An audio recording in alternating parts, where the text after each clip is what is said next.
যারা পারে না তাদের জন্য অনুমতি নাই ইসলামে।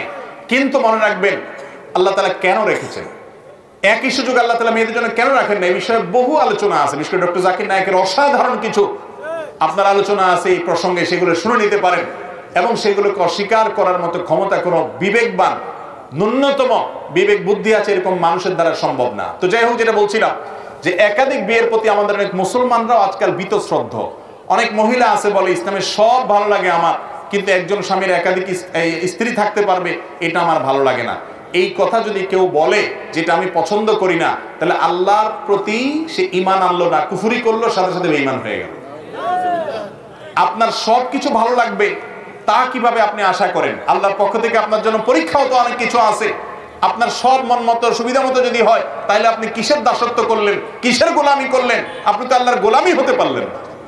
ভাইরা আমার, এগুলো আল্লাহর তরফ থেকে পরীক্ষা। কিয়ামতের আগে ইসলামের অনেক গুরুত্বপূর্ণ বিধানের উপরে কালিমা লাগানোর চেষ্টা করবে এরকম ইসলাম বিদ্বেষীরা কৌশলে, মুসলমানরা পর্যন্ত সেটাকে খারাপ মনে করবে।